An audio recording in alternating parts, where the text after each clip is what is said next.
is the Power Producers Podcast, where we are refining and redefining the sales game. Rule number one is you have to believe in yourself. You're the only one who doesn't think you belong in this appointment. The prospect has already validated your existence by scheduling time with you. Get it through your head you belong here, go in there, crush it, and close the deal. A place where sales professionals can come to learn from other sales professionals and thought leaders that have mastered their craft. The difference between a good salesperson and a best-in-class salesperson is only 2 minutes. By spending an extra 2 minutes on what you might think is a mundane task in the sales game, you separate yourselves from the pack, you grow your book of business, you close more deals, and you retain your accounts. As well as their peers who are still striving for perfection to achieve their why. I have a wife and 4 kids. Failure is not an option. Real sales professionals, real stories, real results. Are you ready to feel the power? What's up, everybody? Welcome to the Power Producers Podcast, where we are refining and redefining the sales game. And today we are going in a completely different direction. We are going to talk about something that I feel like this industry should talk about a whole lot more. And specifically, those of us who have a platform and a podcast to let people hear the story behind the story. We have the one, the only Facebook story producing legend from the Arctic tundra that is Buffalo, New York. But if it's not cold enough in the summer for her, don't worry. She will stick her face in a bowl full of ice water. I can't wait to find out why. It is Liz Benz, the obviously better half of one of my closest friends, Doug Benz. And we're going to talk about what it's like to be the spouse of the person who's launching a scratch agency. So, what's up, Liz? I like it. Yeah, this has been like an insane journey, I will say. Well, before you get into that, hold on. Before we hit the nitrous button, why don't we let everybody know kind of who you are and where you came from? Give them the good stuff, because I got a feeling some of the people on here are going to take this podcast and put it on the car while their spouse is with them. Talk about like how you got to where you were even ready to start the scratch agency. What's the backstory there? Yeah, so this is interesting. Doug was in insurance. I'm sure if you've listened to any of the other podcasts that he's been on, but he was a photographer, moved to insurance. He was doing photography and insurance at the same time, which meant working from like 7 a.m. till midnight, essentially. But finally got to the point where he was able to leave photography and do insurance full time. And he was offered to open a scratch agency in Florida, Bonita Springs, Florida. And we moved our family to Florida, and oh my gosh, it was wonderful. All of you wondering why we moved back, we did move back here. I question it every day, but I do love it. This is our hometown. So he started a scratch agency there, and I had in the meantime our 6th baby. So we had 6 kids, and it kind of turned into an absentee owner situation, and it wasn't a great match for our family, and we were kind of at a crossroads.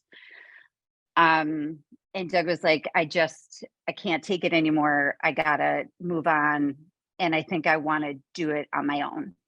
So we had some opportunities to do something in Florida. And we also had an opportunity to open something back here in Buffalo.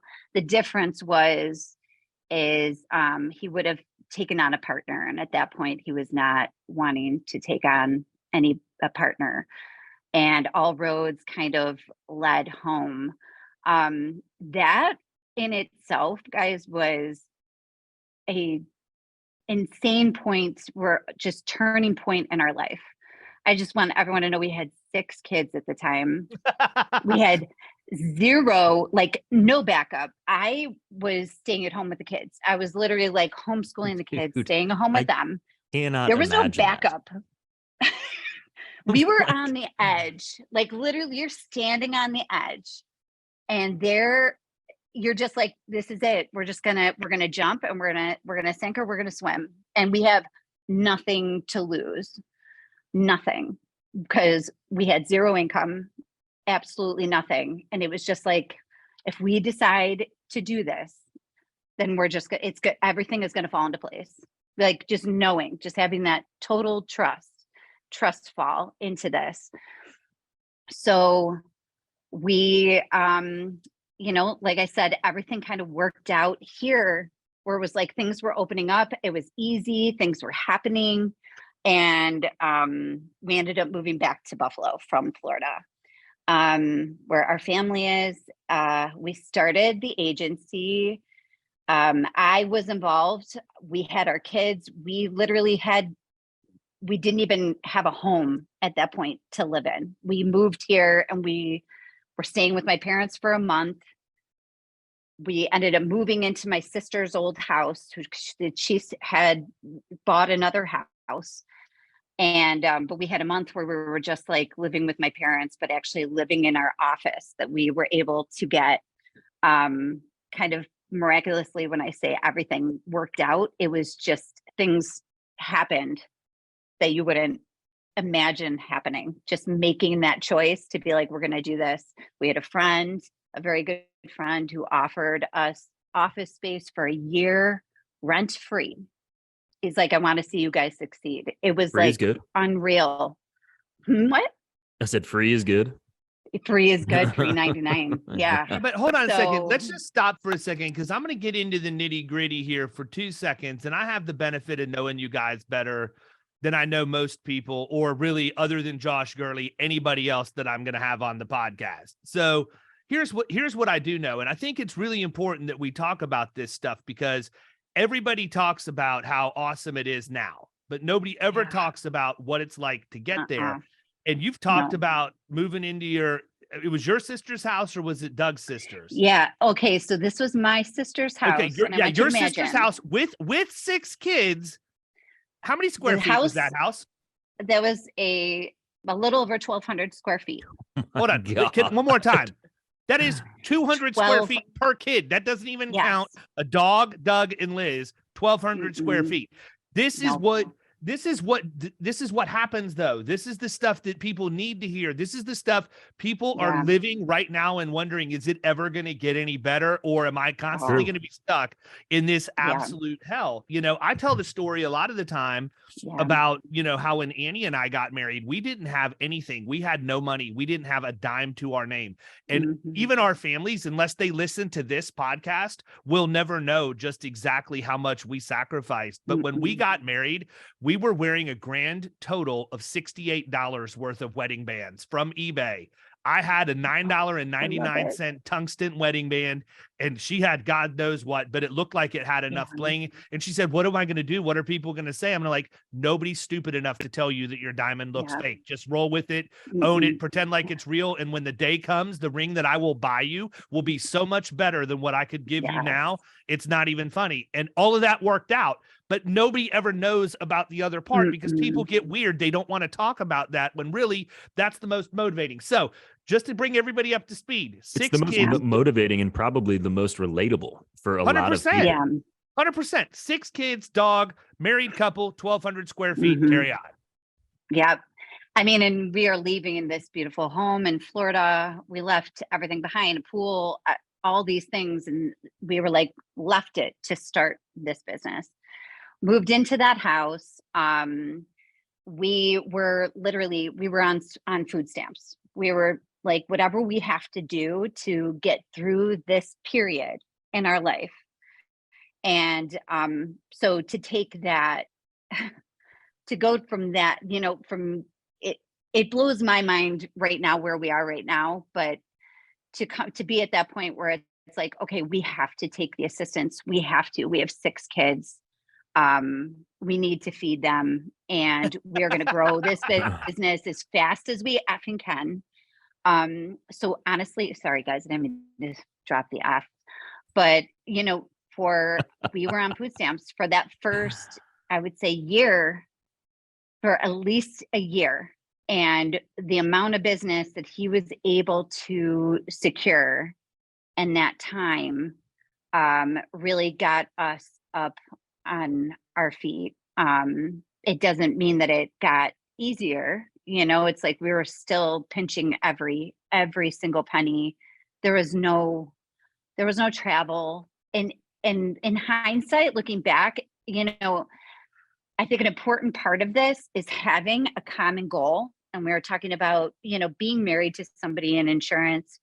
Having a common goal is so important. Like, you are moving the boat. We are moving in one direction. At that point, we moved home. It was 26, the very end of 2016. And I decided, I'm like, I am going to document all of this and put it on Instagram. So going back to like the early 2017, before anybody was putting business on Instagram, we were documenting our entire, as much as we could, just starting the business, where we were at, decorating, the office, getting new computers, everything that you would think was so dumb and stupid. We documented it, and I shared it on our business page. And that really helped, because it let people know that what we were doing, what we were offering, where we were at in our process. We're writing business now, that kind of thing. But it took us till April. We moved back in November, and it took us till April to be able to secure our carriers and write our first policy. Wow. So it's like a blip in time, but at the time there was like so much forever. going on. It felt like forever. Like, we're doing this, we have all this, we have this office, we have this space, we've got everything moving, we just need carriers. So at that point, I was really in the office with the kids. I would bring the kids to the office every day, and I didn't switch them. And we moved kind of halfway in the middle of the year, and I didn't put anybody in school at that point. So I was homeschooling and documenting the business, while Doug was just meeting with carriers, buttoning up all the business things. So that's where we were at that point. And there eventually came a point where Doug was writing a lot of business, and he really needed help. And we weren't in a position to be able to hire anybody to do what needed to be done. So at that point, I was like, I'm going to get licensed. I got licensed in personal lines, and kind of took that off of his shoulders. And that was, I'm going to say, 2018. And so I've been doing the personal lines here ever since. Wow. And we've grown. And the amazing thing is to go through all that. I know there's a lot of people out there that are thinking, how could I ever do this? How can I give up on this? Whether that's like quitting, starting new, losing a salary. It's like anything can be done. Anything can be done. You just have to decide that you're going to do it. And especially with a spouse by your side who is supporting you, I feel like you can do anything. And I know, David, you can attest, both of you guys can attest to that, right? For sure. Yeah. So Yeah. Here's my question though. I'm interested in how much experience you had. Like, how much, like you obviously, right, you were a rock star with decades of experience before you started in personal lines insurance and running that part of the agency, right? Like, you just naturally stepped in, and you were like a fish in water.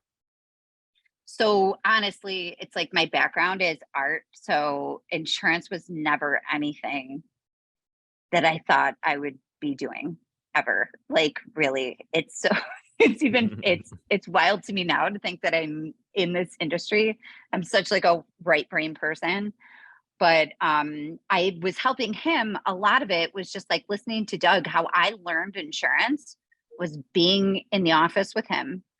I had helped him a little bit in Florida at the agency, but really listening to him, and then doing a lot of data and entry. It started with, I couldn't sell anything. All I could do was rate people up and then hand it back to him. So going into the sales part of it, I you know, I enjoy it. I enjoy the sales part. I do. What So about that it? was where my experience. Like what part about the sales I aspect of it? I like talking Please say the to paychecks, people. Liz. Please say it's the awesome commission paychecks Doug gives you. I know. I know. I know. I'd like to say all those commissions come straight to me, goes right to my wardrobe. But we've got 6 kids still, guys. So unfortunately, That's a lot crazy, of those man. commissions go right to the kids. Can I just Absolutely. say? But I Can I do. just say that Annie and I had the pleasure of meeting everyone in the Benz family, with the exception of Ike the Mastiff, last month. In either last month or the month before, I don't even remember. It's all a blur. May was brutal for me. In Siesta Key, we drove down and spent an afternoon with them, and I keep going back to the 6 kids in a 1,200 square foot house thing, because I don't know how many people out there really understand what 6 kids looks like. I know. But Dude, we met like 4 of them, and I looked at Annie and I'm like, I don't think that's it. I think there's still 2 more. She's like, there's no way. I'm like, I'm telling you, coming out of the woodwork. I've only got 4 by my count. And next thing you know, 2 more have been walking down the beach somewhere and came back. And it blows my mind. I mean, look, let's just call it what it is.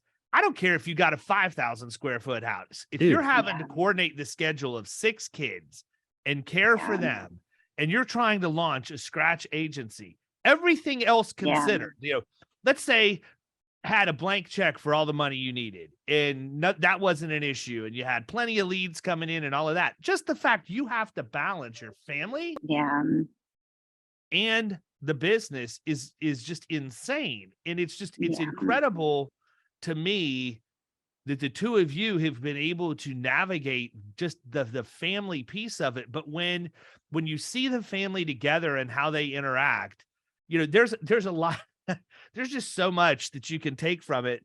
We actually, Grayson and I, it'll be funny because I'm going to go off on a brief tangent for a second. When we were in Siesta Key, we had a hall pass monitor that was in the pool that, you know, wanted to flex on everybody. And she decided she was going to tell Caroline, and I think it was George. I think it was Caroline and George. Yeah, it could have been. Yeah. Were eating chips, you know, on the side. Oh, of yeah. the pool, and It was like Pringles. And she let them have it. There's not to be any pool on the any food on the pool deck, and, you know, just flexing her authority. And it did not, as Kyle, as you can imagine, it did not go well. She was met with immediate resistance and smart alegory. It was not. Not the least of which was from the oldest Ben's child, Jack. But my favorite to this day is every now and again, you know, I'll be doing something and Grayson will just walk by my office to go check the email or something. And without even looking at me, he goes, "That'll be enough of that, Jack." And that was Doug's heavy-handed discipline. Jack was not letting it go. He was like, I don't even remember what he was saying, but he was not That'll be enough of that. Like, that'll be enough of that, Jack. That's fantastic. And I'm almost sure that as we were walking somewhere, I kind of whispered in Doug's ear, like, "Wow, man, you really let him have it on that one." I'm sure he's gonna stop right away. That's awesome. That's enough of that. No one was really scolding because she was really a little out of control. I just don't get people like that, man. By the pool, yeah. I don't. It was not the right families to come up to. Let's just say that it was. I don't do well in those types of situations. No, I was honestly thankful you weren't there, because that's where my mind went first. Was thank God Kyle wasn't here too. It would have been even worse. I'm bad enough, but if you got the 2 of us together, it's over. Oh my gosh. Yeah, I don't. I mean, this dude. I have 2 kids now, as of 3 weeks ago, and we have a 3,000 square foot. Yeah, thank you. Oh, look at the baby family, 2 kids. Yeah, exactly. And I'm like, dude, I could not imagine, man. I mean, it's been been crazy starting to, you know, having to just negotiate that little bit. I couldn't imagine having 6. Yeah. I will, and especially tell you, too, like, I mean, so you said you brought them to the office all, so there really was no like break at all. Like it was just constantly. That's wild. We did not, I mean, there was a lot, like we could not at that point afford even childcare to have to be like, okay, let's pay a babysitter to take our 6 kids. Liz, I'm I like, can't that afford was not childcare for even 6 an kids option. right now. Saying it's expensive. I can't Oh my afford gosh, childcare I for still 6 can't. kids today. I still can't afford it. It's so true. It's so true.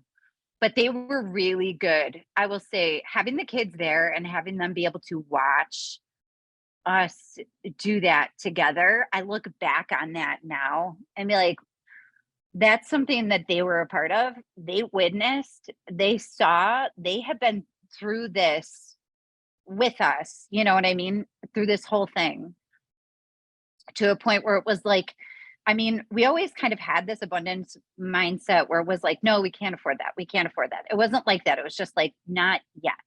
Just not yet. We will. Just not yet. You know, so what this industry has done, I mean, it is really, really incredible and seriously such a secret, because I don't think people understand the power of residual income is really astounding to me still, to think that that was 6 years ago.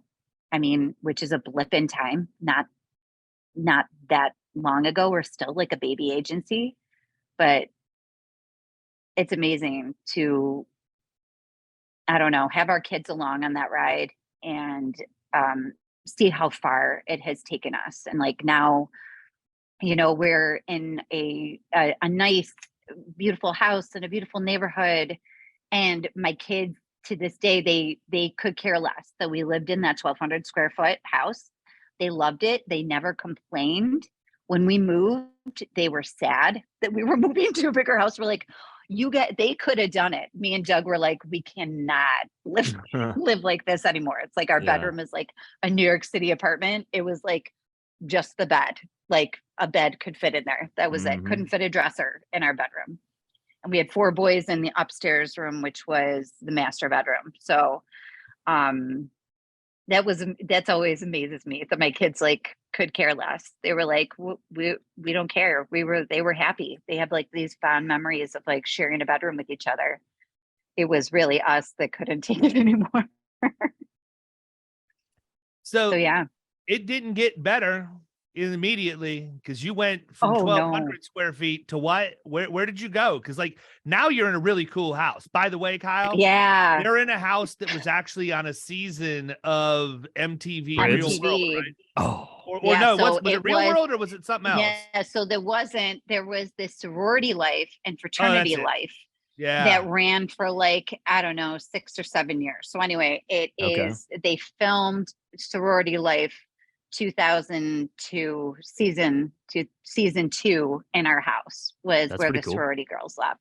We did not know that until after we moved in. So, until after we bought the house. Did you guys find a bunch of stuff? Or? When we went into this place, I was like, this is so interesting. This is so interesting. And everything, Kyle, was the same. It has been changed. A lot of the stuff since we moved in, a lot of it was like paint colors. Yeah. Like the house is really, really cool, but most of it was just like wild, like real life. Remember like Real Life? Like you would go back and look at those episodes in like an MTV. Yeah. You're like, that was what it was like, except from like the 2000s, like the coolest house in like 2002. Not right now. Not now. It was like, this is so interesting. So we've done a lot to the house since then. But yeah, it's in a great neighborhood. I think our house is like 3,500 square feet. We've got 3 floors. Like 3 times the size of your other one. That's is, wild. Yeah. So we've got definitely a lot more space. And we love our neighborhood, and the kids, all of our kids can basically walk to school. There's 2 different schools. Our oldest is in college now, but the boys are in high school and the kids are in grade school, and both of them, they can walk to school. It's really, really nice. So life has gotten. Just for a quick second, talk about the interim, because to me, that's the craziest thing y'all have done is when you lived on the boat. Oh gosh, yes. So yeah, this was 1,200 plenty of room there. Let's just put everybody on a boat for about how long? Yeah. So this is the thing. So the 1,200 square foot house was, there are 8 people and a Mastiff living in this house. We Mastiff destroyed probably not the best choice. Like maybe like a teacup I Yorkie needed or something another would have been more human-sized dog. Like I needed like a 175-pound dog. But I mean, guys, when I say like cabinet doors had fallen off, like rails, doorknobs, everything was. We beat the crap out of this. This house was not built for that many people. Let's just say there was not the plumbing. The plumbing was just like destroyed. Just so destroyed. So we ended up having to do, in order to put it on the market, we had to put a new kitchen in, redo the bathrooms, have the entire space repainted. So I'm like, as soon as this kitchen is finished, which was our last project, I'm like, we like have to get out of here. Like we have to leave this place. We listed the house. And from the moment it was listed, I told Doug, I'm like, we cannot live here. We just, everything that we touch just gets like destroyed, dirty, drooled on, you know, all of the most disgusting things you can think of. It's like boogers on the walls. I'm sorry. I know I'm on a podcast, but if you have boys, I don't understand it. So I'm like, we have to move out. I'm like, we can't live here while the house is being shown. So from that point on, we listed the house and we moved on to our boat with 5 kids. Luckily, my daughter at this point was in college, and we moved on to our boat and we lived on our boat for a month. Our house sold in less than a week. And we got a great offer. We were like so excited. I mean, we're documenting this whole thing on Instagram, documented the entire, and the deal fell through. Oof. So I said, you know, we're not moving back until the inspection is complete. I'm like, I want a signed contract and an inspection finished, because knowing us, we will just, something will be destroyed in the meantime. And so, yeah, we lived on the boat, and we had to then relist our house, which is at that point, you're like a wounded animal on the market, because everyone's like, what's wrong with the house? It was basically like an absentee. They lived in Florida and were going to buy it sight unseen, and then realized they couldn't fit their truck in our garage that was built for like a horse and buggy. So that's why it fell through. And we ended up getting another offer. But that was another 2 weeks later. And I said, I want the inspection done ASAP. And got the inspection done, and that offer went through. But in the meantime, it was a full month living on our boat with the 5 kids. And it was like the best adventure we have ever had. And I will tell you, like, we documented it. So a lot of people were like, are you guys still living on your boat? I'm like, it's November in Buffalo. And I'm like, people are like, are you guys still on the boat? I'm like, there's like ice in the river right now. We're not living on our boat anymore. So I would love luckily, to deal with Kyle if he lived on a boat like that. Bro. Like, he would be in such a fantastic mood every morning. It would be oh man.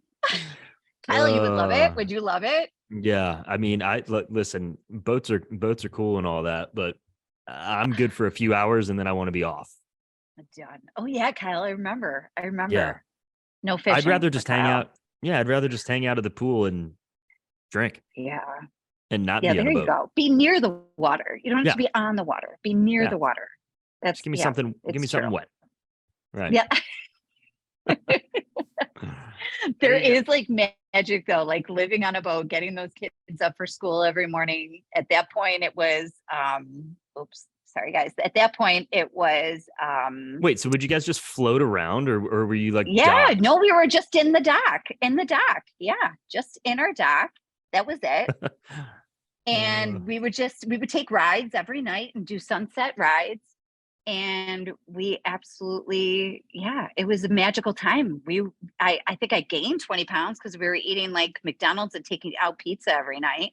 Right. For like a full month, which is disgusting. We tried to cook as much as we could, but it's like a tiny kitchen and Yeah. that didn't happen. But I think we all slept well, and the kids did not want to move off. They did not want to leave. So them living in a 1,200 square foot house and loving it, then moving on to the boat and being so disappointed that they had to move off. Like, I guess I mean, that's just a testament to you guys and how you raised them, because I like, dude, there are not people out there that would respond that way. Yeah, I guess it's funny because it's like we've moved a lot, you know, they have really learned to go with the punches. Like, you know, whatever comes, they're like, okay. And we just ride that wave, and they're pretty cool that way, Kyle. Like, I agree. They are pretty, they're good with rolling with it. You know, That's awesome. all the weird adventures that we have been on. David, I forgot about that. The boat, living on the boat. But the news called us like a month after, and they're like, we want to do a story about you guys. Are you still living on the boat? I was like, no, again, we're like not living on the boat. Like, the boats get pulled out of the water here. They don't live in the water like all winter because ice, there's just too much damage that's going to happen. You got to take them out of the water. Sure. But yeah, I was like, no, sorry, we're not living on the boat anymore. But that was an adventure that people definitely remember. That's wild. Oh yeah, they all want to talk to the boat people. So, you know, you guys have been going at it for what, 5 or 6 years now? Chipping away. I want to say like 6 years, 17. Yeah. Mhm. Yeah, And I know you've been in and out of retirement at least what, 3 or 4 times at this point? I have. We can talk about my retirements. Yeah, absolutely. My couple of retirements. Yeah. So I think, and going back to like working in this industry and working with your spouse, I think one of the advantages for sure is owning your own business, first of all. Second of all is that flexibility, whereas if I were to get another job and like life gets crazy, I'm not going to lie, it gets crazy. Summers are insane. So I am, you know, driving kids around, and there have been times that I have retired from this job because I need to be home, because I have to be home with the kids. So, yeah. What's the age range? Our oldest is 19, 17, 16, 14, 10, and 7. Wow. So they're all getting a little bit older. But I feel like it's still, when everyone's home in the summer, it's just madness. Everyone needs to be everywhere. And so there are times where I'm like, I have to take I've got to go into retirement for like a few weeks. I always come back. I always threaten to not come back, but I come back every time. I can't. I think honestly, forever. that's one of Annie's favorite things is your periodic and short-lived retirements. Like, we don't know. They're so short. We don't know if you're in the game, retired. If you're out of the game. I mean, it's always something going on. But, you know, there is. At some point, things started to get a little bit easier because you have employees now. Yeah. You know, and that is huge. And also, you know, Doug is very involved in things in the industry outside of just the agency, and was recently elected to, or appointed, however that whole thing works out. It's something I'll never do, so I'm not sure how it works out, but to be the president of the Big I for Western New York. And Nice. I have to tell you that as somebody who has worked with their spouse across multiple businesses, and truly, as you know, because we've spent enough time together, like truly my best friend, always have a blast. Oh, I know. You know, I have to tell you, it was really moving that you were the one that he picked to indoctrinate him or swear him in, whatever that word is. What was that experience like for you, knowing that here's a guy that I've lived in a 1,200 square foot house with, I've lived in a boat with, now we're living in an ex-MTV house, basically the dream life, you know? But, you know, it's kind of like, here we are, like, it seemed chaotic at the time, but now all of a sudden it's like things are actually doing decent. You know, we're doing okay. You know, Doug is doing great things at the agency, great things, you know, for the big eye and helping other people. And I know he really likes that aspect of the business. He loves that aspect. I think he really does love it. And that's also a lot of time. So it's funny because being married, it's like, I'm always like, what is worth the time? Like, I mean, it's so precious. It's so precious between having a business, having the kids, you know, and just general like life, you know, and giving your time to certain things. For him, that's really, really important. I'm sorry. And hang on a second. Oh, yeah.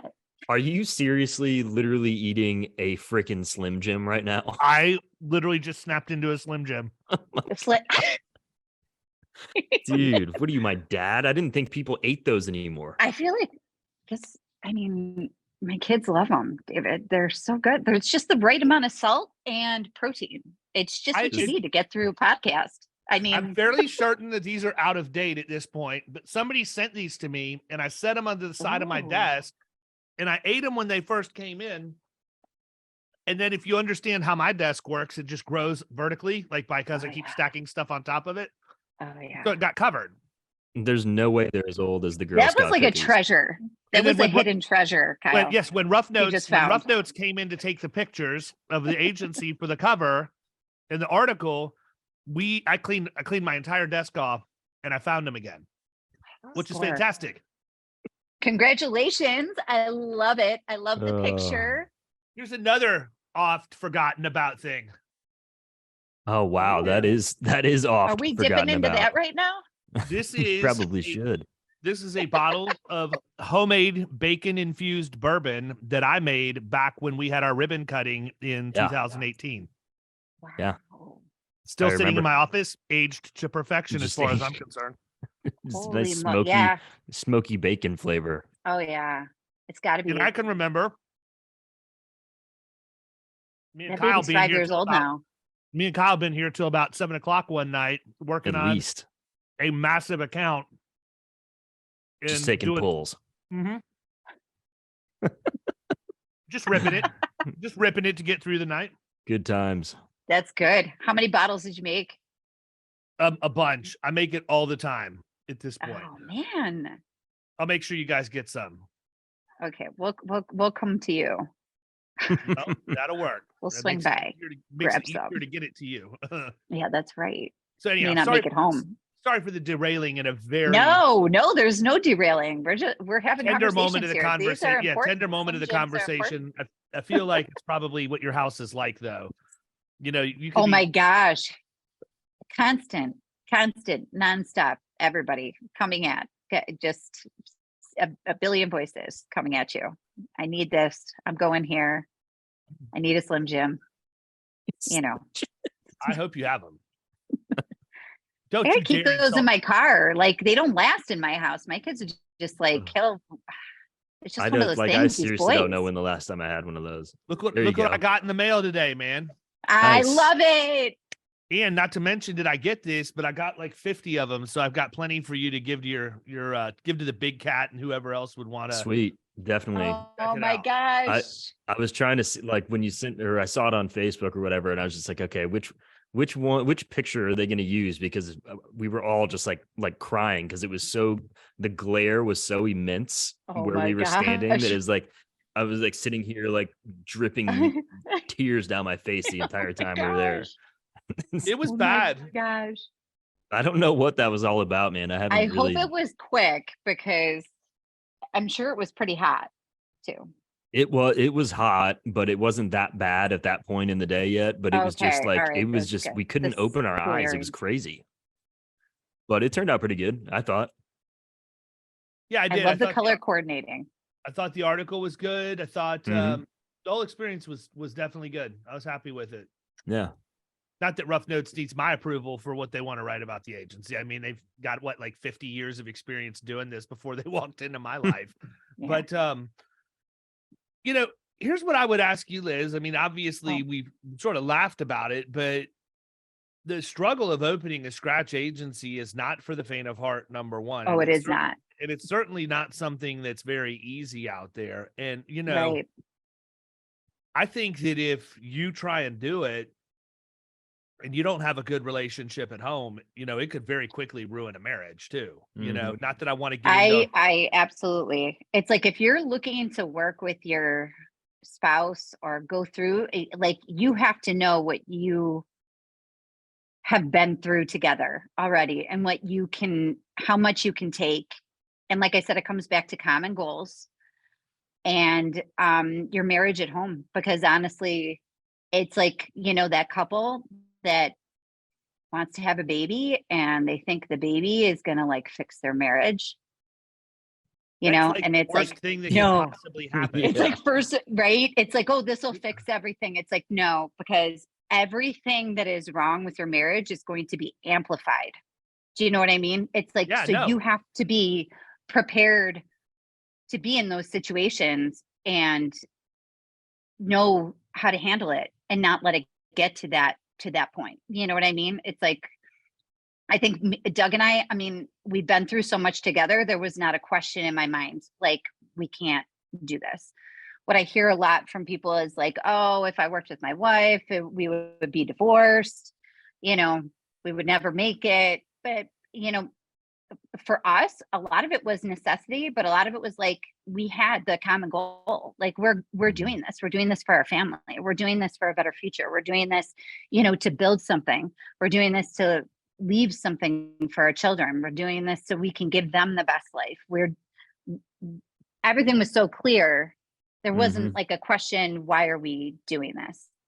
And I think there that were part's hard important. freaking times. Yeah, that's what I was Right. going to say is, I mean, you're sitting there, whatever, November to April, trying to pick up carriers. And it's like, Right. the doubt has to have creeped in at some point. Like, what are we doing? Oh, We just yeah. left, you know, Florida. We came back up here. We've got nothing. I You're like, know. what if this doesn't work What are we out? But I mean, doing? yeah, exactly.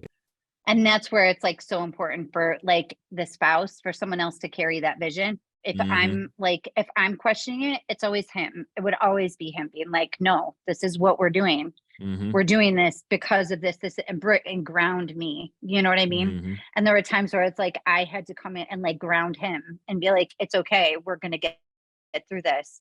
Or, you know, a mistake was made in the beginning, or, you know, something where you're like, how are we going to get through this? This isn't happening fast enough. We need this to happen faster. When really, like, looking back, I'm like, everything happened exactly how it was supposed to. And I wouldn't change anything.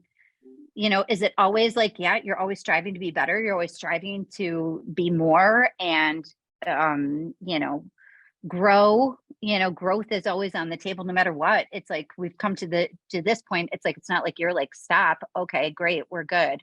It's like, you know, we still really do have 6 mouths to feed and to educate. So it's like, we still have a long road ahead of us. But from where we've come from literally nothing, like we were just like ground zero. We had nothing to lose and everything to gain by starting this business. So it was kind of like a magical place to be. Like it was like this power of having nothing to lose. You know, where it's like, when you have stuff to lose, that gets scary. That gets way scarier. When we're like, we don't own a house, like we're leasing our cars, like we literally own nothing. To being able to like make dreams come true, you know, travel with our family, buy our boat so that we can spend our summers together on our boat, buying the house that we love, educating, sending the kids to the schools that like we always dreamed of sending them to. It's like, those are the things that you gotta, you know, keep your eye on for sure. And remember that there were a lot of tears, blood, sweat, and tears that went into it. And it feels like it's taking forever, but it's all going to be worth it. It really is. That's what I would say to, you know, anybody who's starting out right now and just is feeling that kind of in betweenness, you know? Well, I think the other part of it too, though, is it's so much better when you have somebody else that you can build it with, because, Yeah.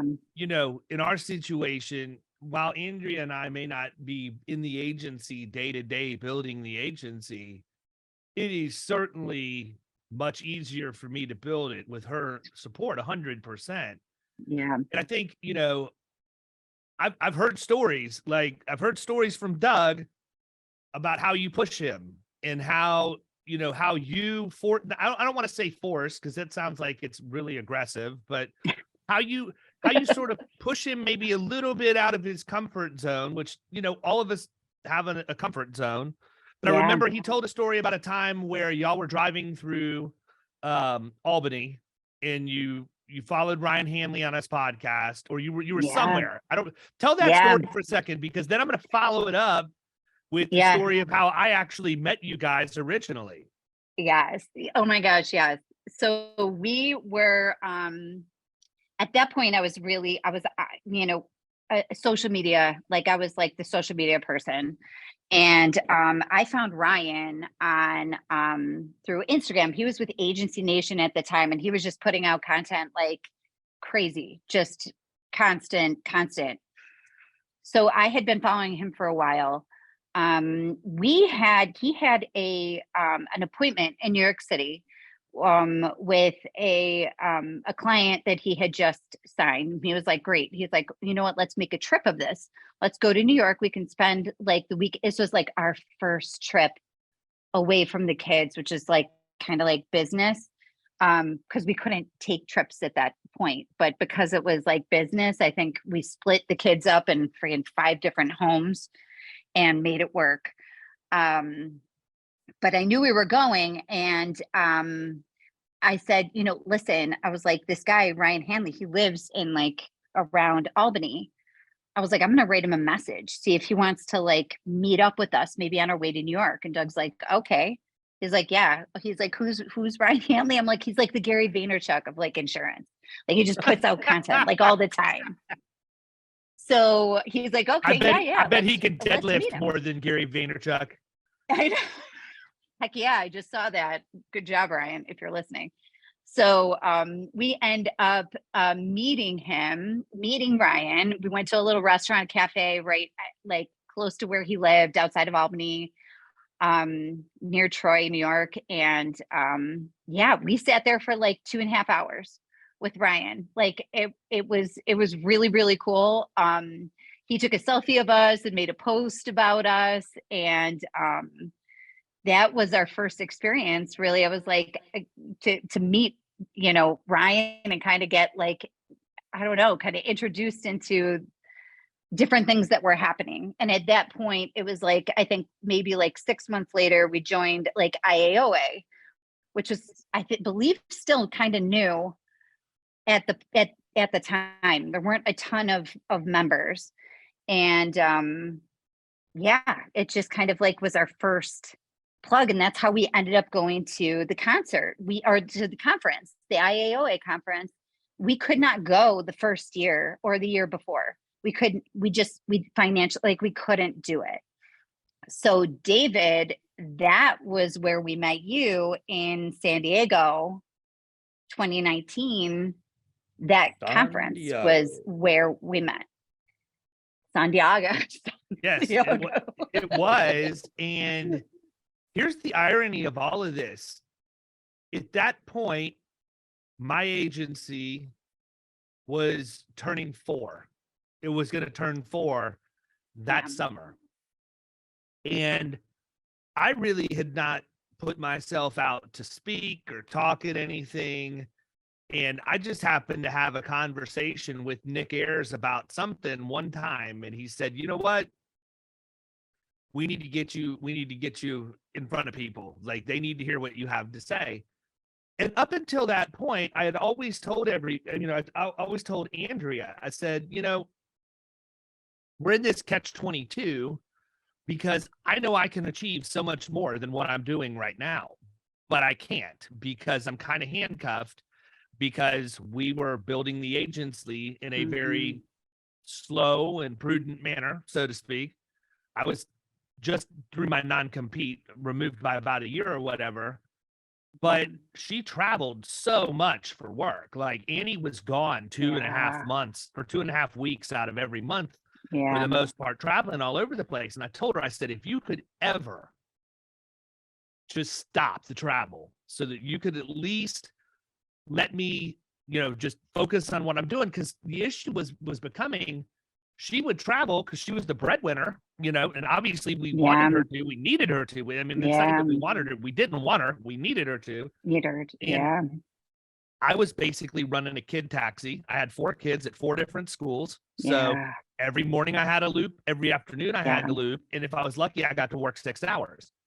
And so many people say, where did you come from? Nobody heard of you before 2020. Well, it's because I was basically living in a cave while my wife was winning, making all the money for the household. I was trying to get the agency still off the ground at that point. And then COVID hit and she couldn't travel anymore. And for me, that is, if there's such a thing as the silver lining inside of COVID, that's it for me. If COVID never happened, if COVID never happened, the agency would not have ever scaled. If COVID never happened, Killing Commercial wouldn't have existed. If COVID never happened, Power Producers Podcast would not be around. If COVID never happened, I probably wouldn't have written the extra 2 minutes and certainly wouldn't have written the 3130. So I say that because you've been through a lot of adversity opening the agency. It's not like, life or death kind of stuff, but there's a lot of stress, a lot of anxiety, financial pressure, time pressure, all of that stuff. But it proves my point that I always say that in adversity comes great opportunity if you're willing to see it. And I feel like that's kind of where you guys are. Now, I will say you skimmed over the story, but the real story is I damn near got tackled to the ground in an elevator in San Diego by Doug Benz. Like, I'm almost sure that Liz kind of pushed him into the elevator because I told him, I was like, you have to go, because we were splitting up, David, and I was going to some of the seminars he was going to there. I was like, you're going to see him. You're going to see David. He's like, who is David? I was like, he talks about commercial lines. I was like, this is the one that you have to go to. He was like, okay. And he saw you talking. He was like, that was like amazing. He's like, that was so good. And he saw you and was like, and he was like, I have a question to ask David. I was like, go get him. He ran into the elevator. He did. It was this awesomely somewhat awkward moment where so awkward. He's rushing to get into the elevator before it shuts. Excuse me, sir, hold it. Yeah, the door closes. He's like popping his jacket to straighten it up, making sure his stuff didn't fall out of his folio. He goes, Doug Benz, nice to meet you. and the rest is absolute history. That moment was absolute history after that moment. Nantucket Doug. It's what happened. Yeah, seriously. And you know what? It's been such a great friendship, not just for me, but also for Annie. Annie is like my person.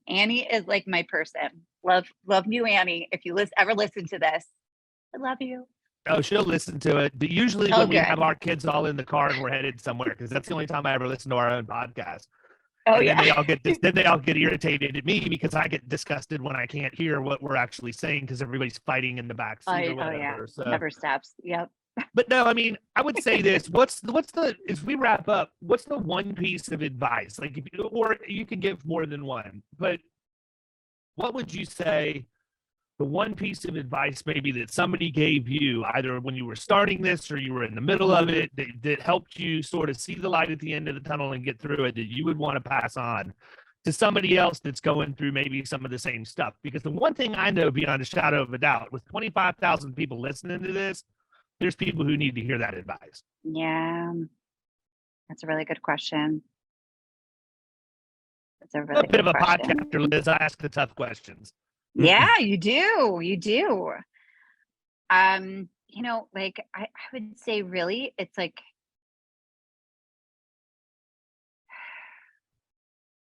I feel like I'm on the spot and I do have things.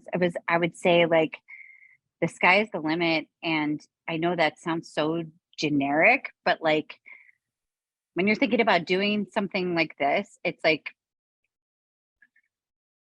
you gotta, oh gosh, David, this is terrible because I have a flood of things coming into my brain. I wish you could just go like Jim Carrey and Liar Liar when he's in the boardroom and just rapid fire start And just go and just go out. Everybody I just know. go off with like 5 different things. Sky's the limit. You Like can do really, it. yeah, you can do it. Like this can be done. And I would say so much of it. I know this is so like what like a Gary Vaynerchuk. I don't know why I'm going back to this because I don't even watch him anymore. But all he would say was like patience. It's like stay consistent and patient. Be patient.